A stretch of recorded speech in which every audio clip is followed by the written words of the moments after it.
بسم اللہ الرحمن الرحیم۔ خواتین و حضرات السلام علیکم۔ میرے پاس ایک 70 سالہ خاتون آئیں جو تقریباً 30 سال سے شوگر کی مریضہ ہیں، اور وہ پہلے تو گولیاں کھاتی رہیں لیکن پچھلے 20 سال سے وہ انسولین پر ہیں اور ان کی شوگر بہت اچھی جا رہی ہے۔ آج سے 10 سال پہلے ان کو ہارٹ اٹیک ہوا۔ ان کو کہا گیا کہ ہم آپ کی اینجیوگرافی کریں گے، لیکن خاتون نے اینجیوگرافی کروانے سے بھی انکار کر دیا اور کہنے لگی ٹھیک ہے، اگر میری زندگی کے اللہ نے دین رکھے ہیں تو اللہ تعالیٰ پورا کر دے گا، لیکن میں نے اپنے آپ کو تبدیل کرنا ہے، میں نے شوگر کنٹرول کرنی ہے، میں نے بی پی کنٹرول کرنا ہے، میں نے اپنی چکنائیوں کو کنٹرول کرنا ہے، اپنے کھانے پینے کی عادات کو کنٹرول کرنا ہے، میں سیر کروں گی، ورزش کروں گی اور میں اپنی اس بیماری پر قابو پاؤں گی۔ اور انہوں نے 10 سال تک بہت اچھی زندگی گزاری۔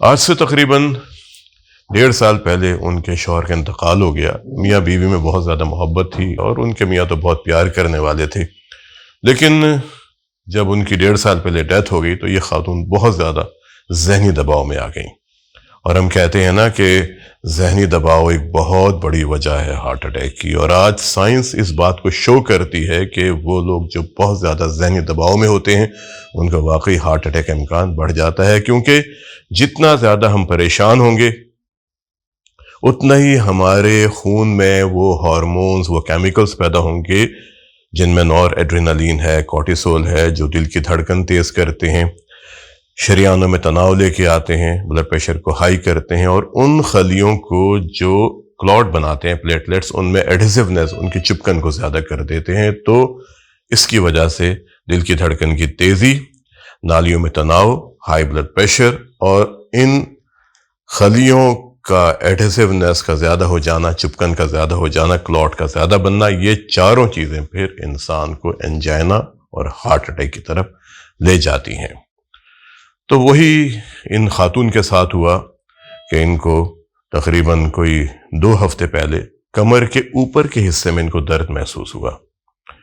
اچھا، صبح کا وقت ہے، ناشتہ کرنے کے بعد ایسی کیفیت ہوتی ہے تو یہ اپنے بیٹے سے کہتی ہیں کہ ذرا میری کمر کو سہلاؤ کیونکہ مجھے کمر میں درد محسوس ہو رہا ہے۔ جو ان کی بہو ہیں وہ کافی سمجھدار ہیں۔ جب انہوں نے کہا نا کہ میری کمر میں درد ہو رہا ہے، ان کو پتا تھا کہ میری والدہ کو 10 سال پہلے ہارٹ اٹیک ہوا تھا، یعنی ان کی ساس کو، تو وہ ان کو فوراً اٹھا کے ایک نزدیکی ہسپتال میں لے گئیں۔ وہاں جا کے جب ECG کی تو معلوم ہوا کہ چینجز آ رہی ہیں۔ ان کو ابتدائی طبی امداد دی گئی جو ہارٹ کے حوالے سے دیتے ہیں، اور انہیں کہا گیا کہ آپ دل کے ہسپتال میں چلے جائیں۔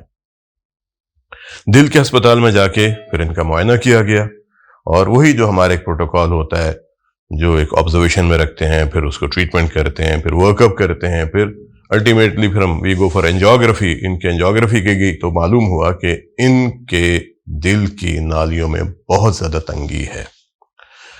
اب سارا خاندان پریشان ہے کہ ان کے لیے ہم کیا کریں۔ ادھر ڈاکٹرز یہ کہہ رہے ہیں کہ جی ان کا ایمرجنسی بائی پاس ہونا چاہیے، خاندان والے یہ کہتے ہیں کوئی اور آپشن ہے، ڈاکٹرز کہتے ہیں کہ نہیں، کیونکہ ان کی زندگی کے دن ہی تھوڑے ہیں۔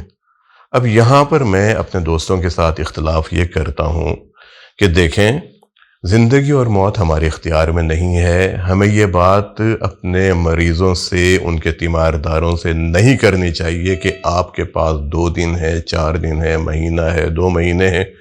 یہ ہمارا کام نہیں ہے۔ ہمارا کام ہے مریض کا علاج کرنا۔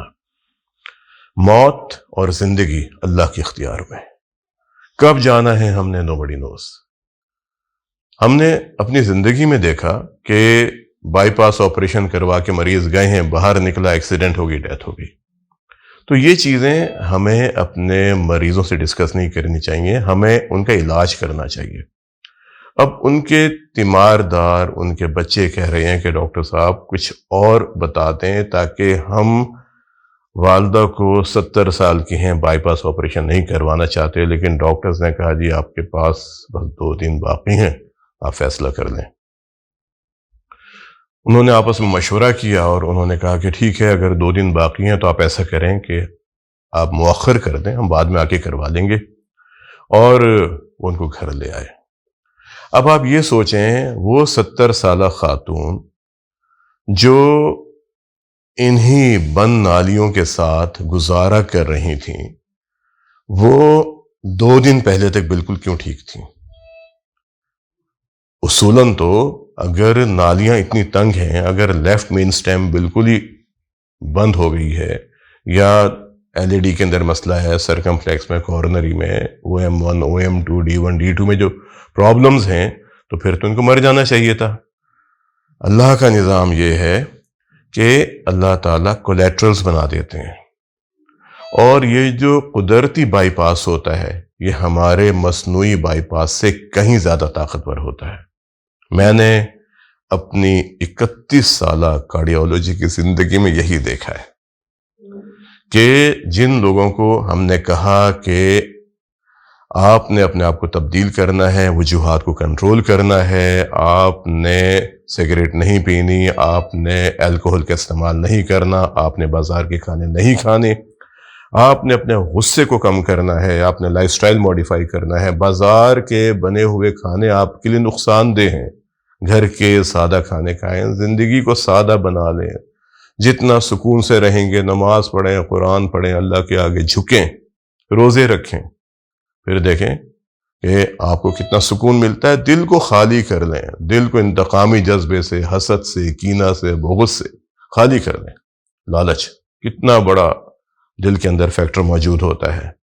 اگر ہمارا دل ان تمام چیزوں سے صاف ہو جاتا ہے، ہم دواؤں کی پابندی کرتے ہیں، ہم لائف سٹائل موڈیفائی کر لیتے ہیں، خوراک میں تبدیلی کرتے ہیں، اور پھر سب سے بڑی بات کہ ہم نے پیٹ بھر کے کھانا نہیں کھانا، ہم نے نوالے کو چھوٹا لینا ہے، چبا چبا کے کھانا ہے، کم از کم 20 مرتبہ۔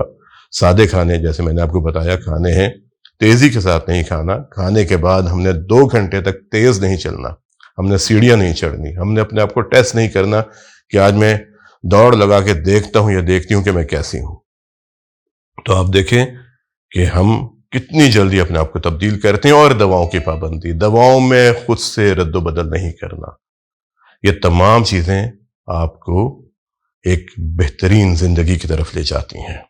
ہاں، کچھ لوگ ایسے ہیں جن کا ہمیں بائی پاس بھی کرنا چاہیے، اینجیوپلاسٹی بھی کرنی چاہیے، سٹینڈ بھی ڈالنے چاہیے، لیکن وہ بہت تھوڑے لوگ ہوتے ہیں جن پر دوائیں کام نہیں کرتی، یا جنہوں نے پوری ایفرٹ کر لی، ڈاکٹرز نے بھی کر لی اور مریضوں نے بھی کر لی، لیکن اس کے باوجود ان کا درد ٹھیک نہیں ہوتا۔ اور یاد رکھیے، اینجیوپلاسٹی یا بائی پاس ہم کرتے ہیں علامات کے لیے، ہم زندگی کے دن بڑھانے کے لیے نہیں کرتے۔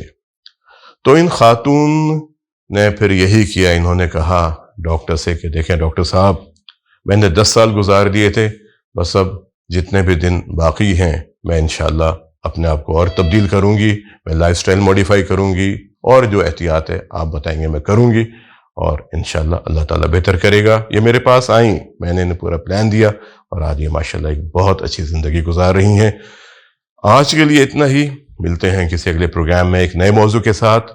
اپنا اور اپنے خاندان کے افراد کے دل کی صحت کا بہت خیال کریں، اور کوشش کریں کہ زندہ رہیں ایک مضبوط، صحت مند اور توانا دل کے ساتھ۔ السلام علیکم۔